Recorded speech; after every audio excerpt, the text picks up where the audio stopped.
Anga folini walenyundo bilase aw ma Mali kono ani Mali ko kan aw minnu be yen ni adeli mɛ ni jɛmu kan ina sa dɔgɔkun sigi interview de la semaine atakuduruna an sen bɛ cakɛda dɔ de ma cakɛda min bɛ wele ko SOGEL la Société Générale de Logistique commissionnaire en douane agréé logistique transport transit manutention entreposage dakuru ɲɛ kelen walasa an bɛ ka se ka faamu cakɛda dɔ min ka baara ɲɛsin bɛ transit ko ma fɛnw laseli Mali kɔnɔ u labɔli n'a ɲɔgɔnna baaraw fɛn minnu kan ka taa ni ka segin kow la minɛnko ta fan fɛ ka se ka baara nɔgɔya mɔgɔw bolo cakɛda in ka baara de bɛn bɛ o de ma an sera u ma bi an bɛna lajɛ ka dɔ fɔ ɲɔgɔn ye baara in yɛrɛ kɛcogo kun kan nka transit yɛrɛ kɛrɛnkɛrɛnnen ɲɛna fɛn jumɛn de don walasa ka sidɔn jɛnw y'a kɛbaw ye nafa jumɛn bɛ a la jamana mɔ degun minnu bɛ a la an bɛna an da se ninnu bɛɛ lajɛlen de ma an ka nin jɛmukan in kɔnɔ an b'a fɔ nkaw dangana dɔgɔkun sigi kɛnɛ kan ni o ye interview de la semaine ye balibakɛ ni ɲakuma i bɛ se k'i tɔgɔ ni jamu fɔ yan ni jɔyɔrɔ SOGEL la. Alhamdulilayi awuzu billahi mina shaitani rajim bisimilahi rahmani rahim an bɛ an sinsin an bɛ Ala fo k'a barikada ka sitanɛ gɛn ka bɔ an ka kɛnɛ in kan yan nɔ donc ka sɔrɔ kira Mamadu kan salatu wa salam ka tila k'a ɲini an bangebaaw minnu kɛra sababu ye an ka diɲɛnabɔ sababu ye ka foli ni tasi bila ko u ye quoi ne yɛrɛ tɔgɔ Cheikh Abdul Kader Sisoko an ka baarakɛyɔrɔ bi a tɔgɔ ko SOGEL alhamdulilayi ne SOGEL ta k'a lajɛ société de don mun créera en 2012 donc a créera en 2012 Mali ka décret dɔ bɛ yen nɔ mun bɛ société de transit yamaruya ka société dayɛlɛ donc a créera ni o décret ye ani arrêté ni a bɛ fɔ o ma ko arrêté mun b'a to i yamaruya ka kɛ commissionnaire agréé en douane donc dossier a créera ni o arrêté charia C voilà a créera n'o charia C donc société SOGEL yɛrɛ créera cogo di société SOGEL créera ni mɔgɔ fila ka laɲini mɔgɔ ne ni n balimakɛ ani n jɛɲɔgɔnkɛ n'o ye Yusuf Konate en 2010 an ye hakili jagabɔ kɛ an ko bi bi in na Mali kɔnɔ an bɛ se ka mun de kɛ pour an faso ye an bɛ se ka mun de kɛ an balimaw ye an bɛ se ka mun de kɛ farafinna ye donc hakili jagabɔ kɔnɔna na an y'a ye k'a fɔ ko an bɛna société dɔ bila sen kan o société in an tun bɛ baara kɛ baarakɛyɔrɔ kɔrɔ minnu kɔnɔna na olu taabolo tun ye transit ye an ko bon an bɛ taa ni transit ye discussion kɔnɔna na n ko u ma an k'a essayer k'a fɛɛrɛ n'an y'a fɛɛrɛ donc maintenant fɛn wɛrɛw bɛ se ka k'a kɔnɔna na tuguni donc hakilina falen-falenw na an nana ye k'a fɔ an bɛ société in kɛ SOGEL ye n'o de ye Société Générale de Logistique ye n'a bakuruba la an b'a fɔ ko SOGEL SOGEL in yɛrɛ sigilen don fɛn jumɛn de kan SOGEL sigilen don logistique kan logistique kɔnɔ Mali kɔnɔ bi n'i y'a jateminɛ mɔgɔ caman tɛ logistique dɔn n'i ko logistique a faamuya ka dɔgɔ bɛɛ b'a ye k'a fɔ transit de don donc logistique n'i y'a jateminɛ a sigilen don ale fana sigilen don fo sigiyɔrɔ 4 la donc logistique in a sigiyɔrɔ a yɛrɛ kɔrɔ logistique kɔrɔ ka minɛn ta ka bɔ yɔrɔ dɔ la ka taa n'a ye yɔrɔ wɛrɛ la misali la ka minɛn ta ka bɔ wali jamanaw kan ka na n'a ye Mali kɔnɔ k'a kɛ sanni feere sira kan donc maintenant a fɔ de ma ko logistique ni n'i y'a jateminɛ fɛnɛ tilayɔrɔ 4 bɛ se ka sɔrɔ a la minɛn tali ka bɔ yɔrɔ wɛrɛ la ka na o b'a yira k'a fɔ minɛn bɛ tagama de donc minɛn ka tagamali an b'a fɔ o ma ko transport ni logistique jateminɛ transport b'a kɔnɔna na ni logistique jateminɛ minɛn tali minɛn bɛ mouvement de kɛ k'a ta ka bɔ yɔrɔ dɔ la k'a bila yɔrɔ dɔ la a bɛ fɔ o ma ko manutention bɛ logistique kɔnɔ donc minɛn fɛnɛ n'a nana a bɛ lasago de donc lasago yɔrɔ de bɛ minɛn na avant k'a ka bɔ ka d'a tigi ma an b'a fɔ o ma ko stockage n'o ye entreposage ye o b'a kɔnɔna na donc mun fɛnɛ b'a kɔnɔna na tuguni n'o ye laban ye ka minɛn ta ka transporter ka na n'a ye ka stocker ka di a tigilamɔgɔ ma a bɛ fɔ o de ma ko transit dédouanement donc an sigilen de ni logistique bɛ ninnu caman de englobé donc Mali la bi bi in na n'i ko logistique dɔrɔn mɔgɔw t'a faamu mais bakuruba la an sigilen don transit de kan bon transit in fɛnɛ kɔnɔna na logistique in fɛnɛ kɔnɔna na fɛn caman de b'a kɔnɔna na transit ye jumɛn kuma lasurunya la transit ye cidenya de cidenya mun n'a yamaruyalen don jamana yɛrɛ fɛ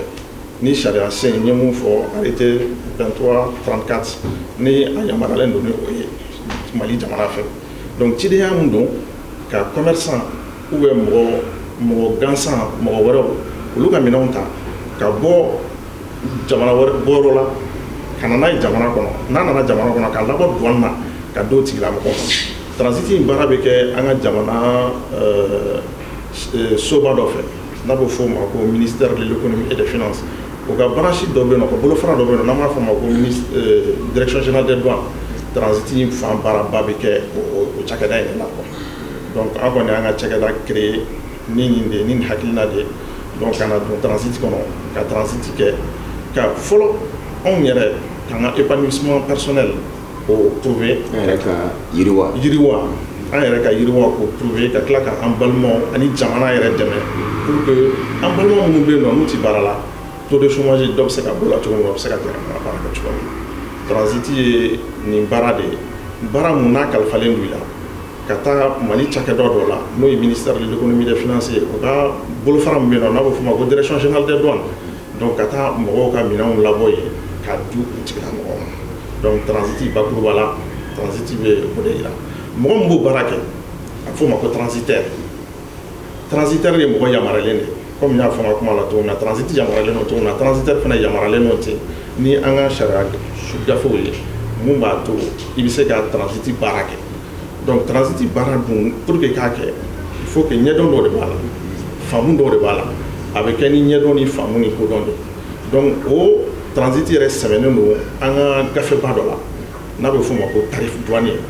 o tarif douanier n'i y'a ta k'a lajɛ i b'a sɔrɔ diɲɛ bɛɛ minɛn fɛn fɛn bɛ diɲɛ kɔnɔ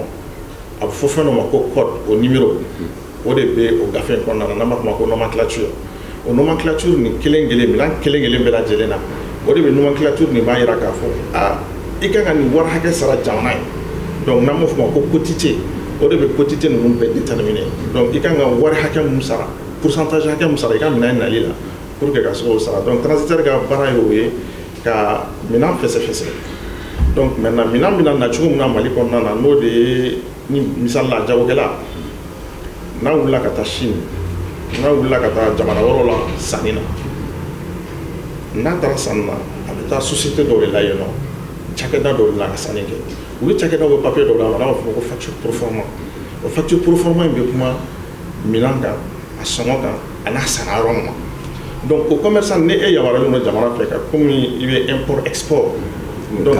ka na n'a ye ka taa n'a ye donc maintenant n'o o gafe b'e bolo o gafe in o import export a f'o ma ko patente o bɛ ta an ka sariya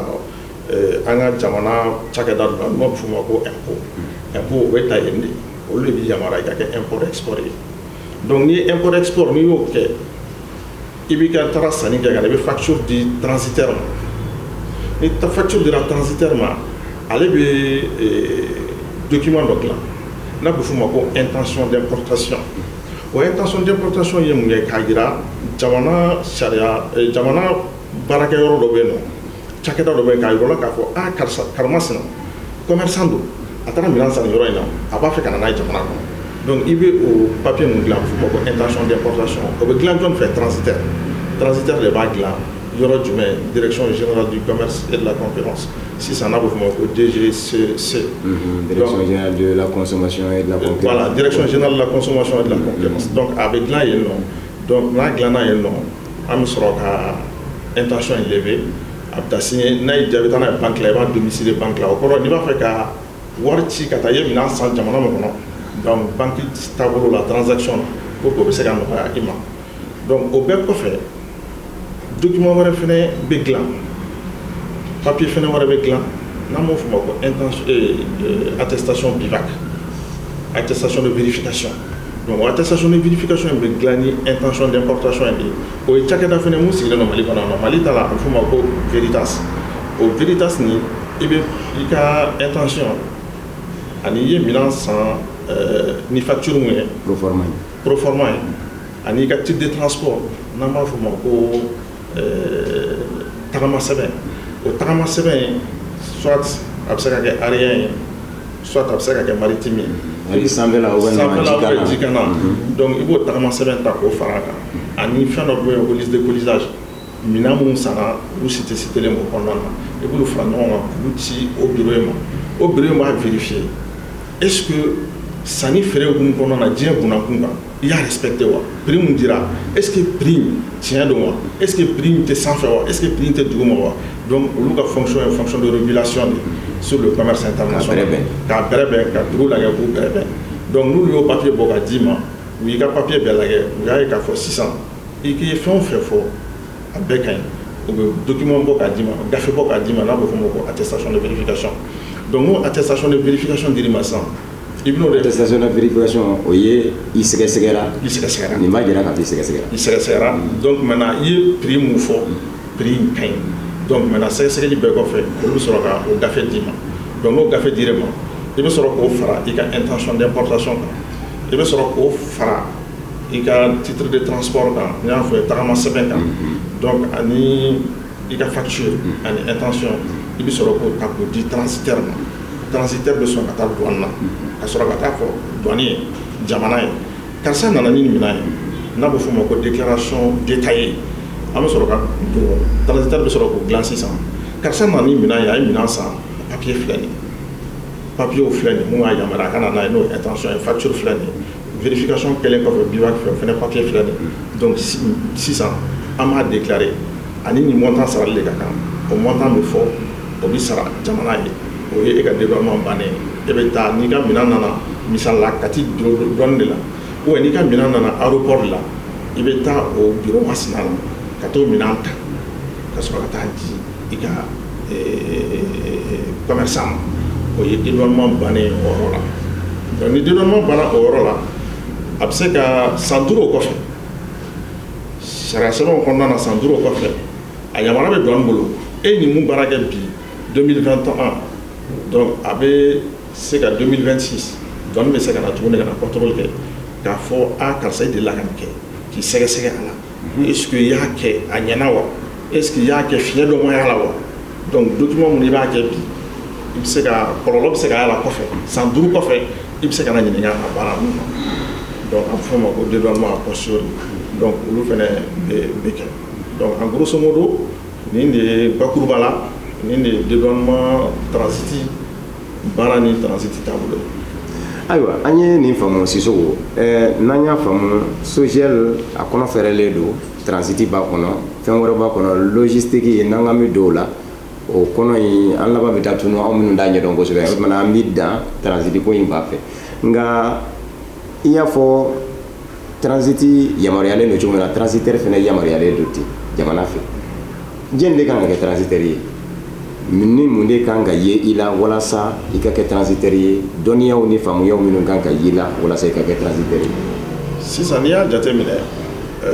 Mali kɔnɔ toujours n'i bɛ fɛn dɔ kɛ gafew de bɛ nɔ sariyasenw de bɛ yen i sɛmɛnen don mun na pour ka se k'o baara kɛ o sariyasen mun bɛ Mali kɔnɔna na bi n'o ye décret ye o décret bɛ fɛn o fɛn ye bɛ transit ko la fɛn o fɛn bɛ transit dayɛlɛnni ko la transit yɛrɛ baara kɛko ɲuman na donc décret de bɛ yen spécialement o kama mun bɛ mɔgɔw yamaruya i ka se ka don transit baara kɔnɔna na donc transit baara kɔnɔna na pour que ka kɛ transitaire ye il faut que déjà transit diplôme ka k'i bolo ou bien i ye kalan kɛ kalan min na u bɛ taa ɲɔgɔn na ou bien i ye baara kɛ transit wɛrɛw la ka wagati jan kɛ n'o o attestation de travail u b'u bolo donc u bɛ se k'i yamaruya i ka se ka société dayɛlɛ ka se ka transit baara kɛ ni a ye. Ayiwa an b'a ye k'a fɔ transitaire jɔyɔrɔ ka bon jamana sɔrɔ sira yiriwali la ka sabu kɛ n'i ye impôt kow zalenw jateminɛ i b'a ye k'a fɔ don ka bɔ nafolo in bɛ sɔrɔ o de la transitaire fana ni ko don ka bɔ i bɛ transitaire jɔlen sɔrɔ yen ni a fɔra k'e ka nafa dɔ fɔ transiti baara bɛ nafa min lase Mali jamana waganden ma misaliya la i bɛ se ka bakuruba jumɛn fɔ an ye. D'abord nafa fɔlɔ min b'a la ni n b'o fɔ ka sinsin o kan c'est à dire a bɛ jamana dɛmɛ kɛnyɛrɛye baara ka dɔ bɔ taux de chômage la c'est à dire a bɛ mɔgɔw dɛmɛ pour que ka se ka an balima minnu bɛ yen n'u tɛ baara la ka se k'u ta ka baara kɛ donc n'u ye baara kɛ o bɛ jamana de taa ɲɛ o bɛ dɔ bɔ chômeur la o bɛ dɔ bɔ c'est à dire que gɛlɛya caman bɛ yen nɔ o bɛ dɔ bɔ o la filanan ye jumɛn ye n'i ye société dayɛlɛ société n'i y'a dayɛlɛ fɛn dɔ bɛ yen nɔ ko impôt i bɛ mun sara jamana ye donc maintenant o fana ye sɔrɔ sira ye san o san an bɛ impôt sara jamana ye donc o bɛɛ kɔfɛ tuguni nafa caman bɛ a la mun b'a to jamana yɛrɛ bɛ se ka basigi sɔrɔ sur le plan économique. Donc maintenant wari taa ni ka segin minnu bɛ kɛ banques ni ɲɔgɔn cɛ, wari ka taa ni ka segin bɛ kɛ acteurs financiers ni ɲɔgɔn cɛ, tout ça c'est le flux qui permet une stabilité économique. Donc a nafa tɛ fɔ ka ban, a nafa ka ca, transit nafa ka ca kosɛbɛ. Ayiwa, baara o baara an b'a dɔn k'a fɔ degun bɛ a la. Aw ka baara in n'o ye transit ye, a degun bɛ se ka kɛ mun ye, a bɛ degun minnu sɔrɔ a la kuma caman. Bon, alhamdulillah, transit kɔnɔna na, n'i y'a ye anw yɛrɛ donna transit kɔnɔ k'an sinsin transit kan kosɛbɛ, parce que Mali kɔnɔ transitaire mankutu ɲumanba tɛ an na. Donc mankutuba tɛ transitaire la ka da lahala caman kan, parce que transitaire y'o ye a bolo bɛ wari la k'a baara kɛ.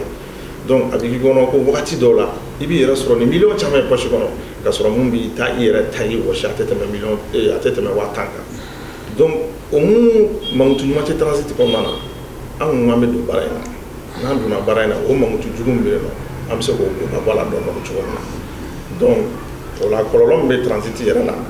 o de ye ka baara in ɲɛdɔnbaliya, c'est à dire baara kan ka kɛ kɛcogo min na a tɛ kɛ o kɛcogo la, o kɔlɔlɔba b'a la, et puis mɔgɔ nation bɛɛ bɛ na a la k'a kɛ ka sɔrɔ n'a man kan. Donc o kama minnu ka baara don, minnu sigilen don a kama o bɛ kɔlɔlɔ caman lase u ma, tɔgɔcɛn caman bɛ se u ma, ka sɔrɔ bi bi in na n'i y'a jateminɛ anw yɛrɛ ka société in na bi n'i y'a jateminɛ k'a fɔ an ni maliyɛn opérateur économique bɛ baara kɛ a ka dɔgɔn kojugu, an ka baara fanba bɛ bɛnnen don organisme internationaux de ma. Diɲɛ seleke naani jamana minnu bɛ Mali kɔnɔ yan nɔ ani Mali kɔfɛ, baɲumankɛ tɔn minnu bɛ Mali kɔnɔna na yan nɔ n'u bɛ ka dɛmɛ don maliyɛn denw ma minnu bɛ gɛlɛya kɔnɔna na, i n'a fɔ cantine scolaire ni fɛn ninnu na minnu b'o gɛlɛya kɔnɔna na, a caman bɛ yen nɔ an n'olu de bɛ baara kɛ ɲɔgɔn fɛ. Donc i b'a dɔn ni i serelen tɛ i n'olu tɛ se ka baara kɛ ɲɔgɔn fɛ. O kama n y'a fɔ kuma kɔnɔna na n ko anw nana de pour que ka se ka mankutu jugu min bɛ transit la ka se k'a ko dɔɔni ka baara in lakurakuraya, ka redynamiser k'a lakurakuraya, parce que mɔgɔ lankolon baara tɛ, mais peut-être que i bɛ taa sɔrɔ mɔgɔ dɔw bɛ don a senkɔrɔ minnu de b'a tiɲɛ bɛɛ ma, sinon en réalité mɔgɔ lankolon baara tɛ. Ayiwa, an b'a kalama k'a fɔ bi bi in na coronavirus bana a kɛn bɛ ka diɲɛ bɛɛ bɔ a taabolo kan, a ye dadigikɛ sɔrɔ u la, hali setigi jamanaw ka sɔrɔ. Aw fana ka baara in min ye transit ye Mali jamana kɔnɔ, coronavirus bana in a bɛ ka minɛ cogo jumɛn na ka se ka tɛmɛ ni baaraw ye? Bon, coronavirus n'i y'a jateminɛ anw yɛrɛ komi filɛ nin ye ka f'i ɲɛna cogo min na, anw ka client fanba bɛɛ ye dɛmɛbagaba ninnu de ye. Baɲumankɛlakaw. Donc olu ye tubabuw ye. Corona in daminɛna dɔrɔn caman y'u ka activités sumaya, u ka baarakɛla Mali kɔnɔ caman jɔra a la. Bon n'i y'a mɛn i bɛ mɔgɔw ka minɛn labɔ dɔɔnin na, o ka sɔrɔ minɛn de bɛ n'a kɛ. Donc a kɛra sababu ye ka anw yɛrɛ ka baara ferege dɔɔnin, a jɔra dɔɔnin. Donc kɔlɔlɔ min n'a nana ni o ye, o de ni baara jɔra, donc i obligé len don i baarakɛɲɔgɔn dɔw ka fɔ ka dɔ bɔ baara la pour que i n'olu kana se ɲɔgɔn ma, i dɛsɛra k'u sara kalo kɔnɔ. O kɔni Covid nana vraiment mun ye ne yɛrɛ tɔɔrɔ, Covid nana an ka baarakɛyɔrɔ la mɔgɔ caman bilala ka bɔ baara la, ka d'a kan activité mun an tun b'a kɛ caman bɔ nɔgɔya ka bɔ la. Donc alhamdulillah baara bɛ ka commencer ka na dɔɔnin, minnu n'an y'u bila Covid sababu la an y'a dɔw wele ka na mɔgɔ 2 nana la déjà pour ka se ka baara daminɛ. Ayiwa, transit bɛɛ b'a dɔn fana k'a fɔ logistique min ni o bɛ a kɔnɔ, n ko n tɛna don a kɔnɔ kosɛbɛ, mais ɲɛ bɛ transport ko ni manutention ni entreposage i da sera olu ma kuma daminɛ na, mais ne kuma fɛ hali bi i ka ɲɛfɔli kɛ mɔgɔw ye walasa ka dɔn yɛrɛ olu ye fɛn minnu ye logistique yɛrɛ bɛɛ lajɛlen faralen ɲɔgɔn kan, transit t'o de kɔnɔ wa? O tuma i y'i da se nin fɛn ninnu kelen minnu ma, mun ni mun de don walasa mɔgɔw k'a dɔn? Bon n'i ko ka minɛn komi n y'a fɔ kuma daminɛ na cogo min na, logistique ye minɛn ka minɛn ta ka bɔ yɔrɔ dɔ la ka na yɔrɔ dɔ la, ka ta ka bɔ jamana dɔ kan ka na n'a ye jamana wɛrɛ kan. Donc minɛn b'o mouvement mun kɛ i bɛ taa sɔrɔ fɛn caman de bɛ don en compte. Minɛn tali sisan ka bɔ yan ka na yan nɔ, donc o minɛn déplacement mouvement matériel dɔ bɛ yen nɔ an b'o utiliser n'a bɛ f'o ma ko transpalette, matériel dɔ bɛ yen an b'o utiliser n'a bɛ fɔ ko chariot élévateur n'an b'a fɔ ma toujours ko anglais b'a fɔ ko forklift, mais chariot élévateur don quoi, mun bɛ minɛn girimanw ta minnu tɛ se ka taa tigɛ la minnu tɛ se ka taa transpalette la. Donc giriw fana bɛ yen nɔ, donc minɛn dɔw bɛ yen nɔ n'a giriyara kosɛbɛ a bɛ capacité baw don, misala engin dɔw don, donc giriw bɛ na u bɛ engin ta k'u déplacer k'u bila peut-être bateau kɔnɔna na ou k'u bila camion kɔnɔ, camion bɛ taa n'o bateau kɔnɔna na, o baara in a bɛ fɔ o de ma ko manutention. donc équipement minnu b'o baara kɛ fɛn de k'o de fɔ transpalette ni chariot ani grue ninnu olu de b'olu baara kɛ i b'a ye a bɛ mɔgɔ caman bolo Mali la yan nɔ mɔgɔ minnu ma ba don a la kosɛbɛ donc n'i y'a jateminɛ fɛnba de don n'a bɛ logistique kɔnɔna na donc mun ye entreposage comme n y'a fɔ cogo min na minɛn si tɛ na Mali kɔnɔ n'a ma don entrepôt dɔ kɔnɔ donc entrepôt o ye jumɛn ye bakuruba la magasin belebeleba de don minɛnw bɛ taa bila yɔrɔ min na en attendant que c'est-à-dire a ka bɔ douane kɔnɔna na donc aéroport ta bɛ aéroport la n'i bɛ ka bɔ Dakar ka na Dakar ta filɛ nin ye Kati sira la Kati je veux dire o bɛ Kati douane na dɔ fana bɛ Falajɛ donc minɛn mana na yɔrɔ o yɔrɔ a bɛna jɔ yen magasin ba ninnu de kɔnɔ fɔlɔ pour que ka se ka o de ye entreposage o de ye entreposage o de ye stockage voilà i y'a faamu ayiwa an ka kuma bɛ ka surunya banni na n'a fɔra ko e yɛrɛ ka kunnafoni lase malidenw ma a ka baara in kun kan n'o ye transit ye ani Mali yɛrɛ jamana ɲɛmɔgɔ hami minnu bɛ a la a ka baara in na ni o dɛmɛw bɛ se ka kɛ sababu ye k'a ka baara in ɲɛ a bolo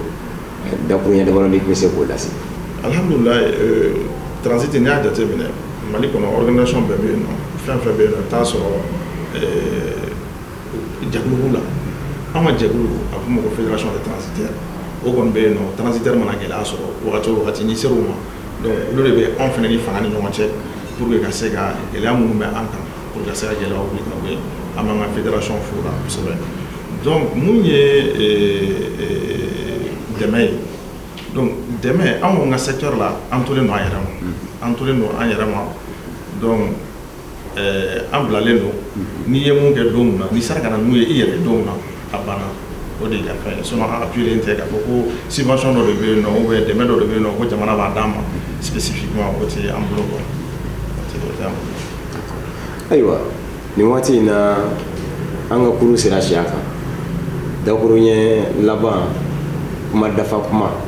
an bɛ o di an balimakɛ Yusufa Konate ma fɛnɛ hakilinaw minnu bɛ a la hali bi a bɛ se k'i ka kuma dafa cogo min n'o tɛ kɛ baasi ye. aw nana bi vraiment a diyara an ye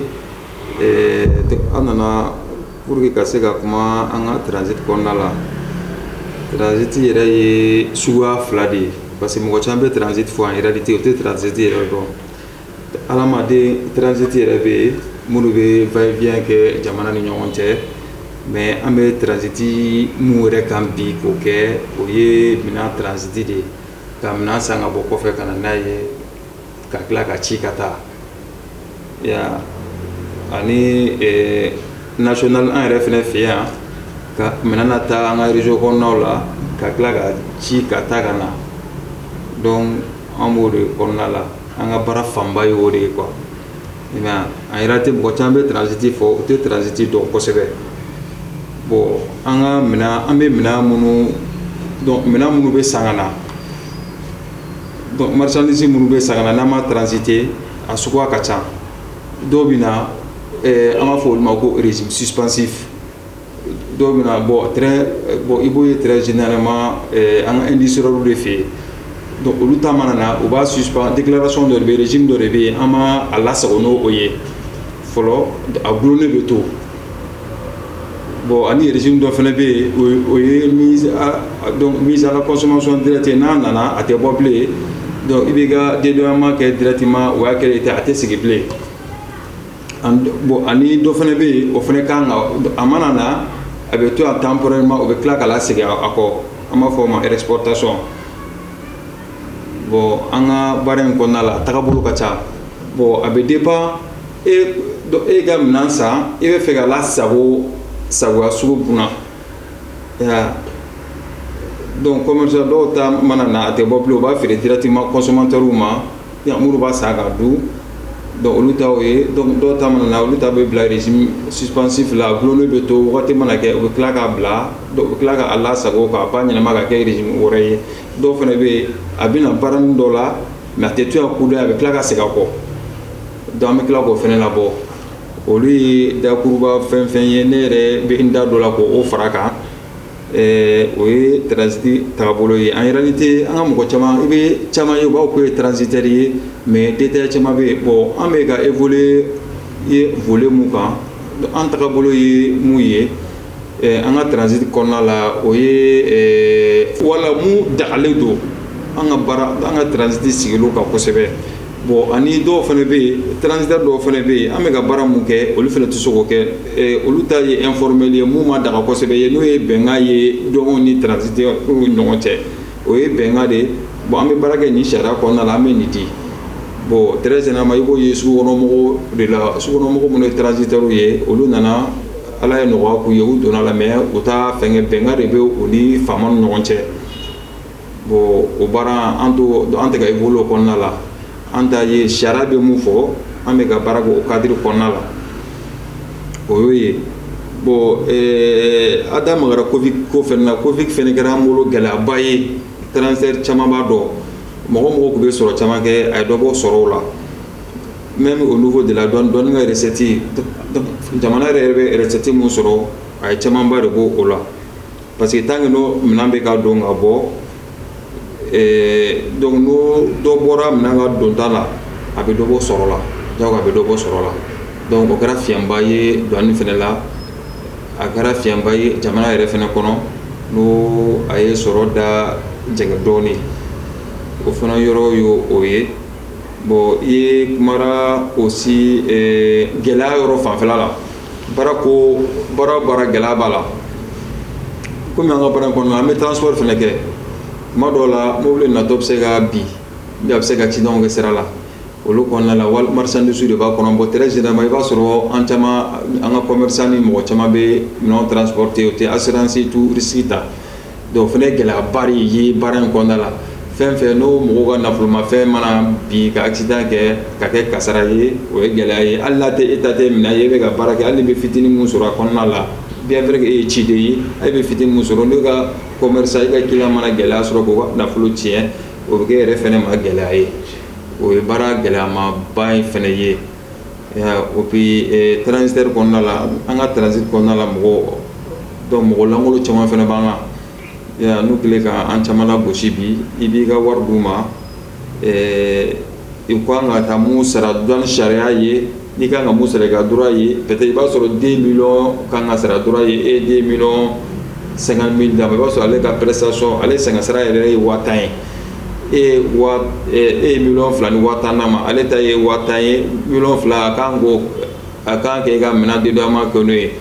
Bon donc ale bolo mana s'o ma o bɛ kɛ kasara ye transitaire ni client caman cɛ an ka baara in kɔnɔna la mɔgɔ caman de y'a kɛ caman donna kaso la dɔw fana bolila n'o y'an gɛlɛya olu bolo u bɛ taa frontière la min bɛ jamana boli ka bɔ u bɛ taa port la o fana ye gɛlɛya fana ye baara in kɔnɔna la vraiment an kɔni b'aw fo k'aw barika da donc an nana an fɛ yan an ka société la ka n'an ɲininka dakura damadɔ na vraiment a diyara an ye an bɛ Sirifila télé bɛɛ fo ka aw waleɲuman dɔn. An b'an ka directeur général yɛrɛ fo ne yɛrɛ y'a ka danga ye ne tɔgɔ ko Yusuf Konate vraiment an b'a fo ala k'a ɲɛ ma a yɛrɛ la ala k'a ɲɛ ma la vraiment sabalilen don an b'aw yɛrɛ fɛnɛ fo kosɛbɛ ala k'aw yɛrɛ bolo mɛn a ka baara la. Ne kɔni bɛ Sirifila TV n b'aw fo k'aw barikada aw ka nin ŋaniya ɲuman ala k'a lase anw ma yɛrɛ ka kɛ fɛn ye fɛn min transit bɛ se ka dɔn maliyɛnw fɛ cogo min na transit baara bɛ se ka dɔn maliyɛnw fɛ cogo min na an bɛ foli bila aw ye ka dugawu don k'aw ye ala k'aw bolo mɛn aw ka baara la ala k'aw sankɔrɔta ka tila k'an fa an'an karamɔgɔ Seydi Serif Usumani Marani Hayidara ka dugawu don k'a ye a bɛ baara min na Mali kɔnɔna na hali bi ala k'a jidi a bɛ siran juguya ko fɛn fɛn ala k'a kisi k'a tɛmɛ k'o bɛɛ la dugu tɔɔrɔ ma ala k'o kɛ kira kɔnɔ sallallahu alaihi wasallam. Ayiwa Sirifila TV filɛbaw an ka kuma sera u da la ka bɛn ni nin de ye an kun bɛ cakɛda min kɔnɔ o ye SOGEL Société Générale de Logistique commissionnaire en douane agréée logistique transport transit manutention entreposage filɛ nin ye Ɲamakɔrɔ cité UNICEF la Tidiane Gambi immeuble la ani olu de kun bɛ ka filafila fɔ baara dɔ kun kan baara min ni a fɔra ma ko transit a ɲɛ ka misɛn transit fɛnɛ kɔnɔ a fɛrɛlen don logistique o fara bɛ olu ka kɛta kan min dɔn tɛ bɛɛ fɛnɛ fɛ ka sɔrɔ fɛn caman bɛ se ka ye a kɔnɔ fɛn minnu bɛ transit fo la sangani kɔnɔ ani u ye ɲɔgɔn sɔrɔ ka se ka ɲɛfɔli kɛ a ye aw ka faamuya bonya kama an b'aw fo ka wale ɲuman dɔn interview de la semaine na dɔgɔkun sigi tako 5nan ni o ye interview de la semaine ye a kun bɛ SOGEL de la ka bɛɛ fo ka bɛɛ wale ɲuman dɔn a k'an bɛn dɔgɔkun sigi wɛrɛ kɛnɛ kan n'Ala ka jɛ.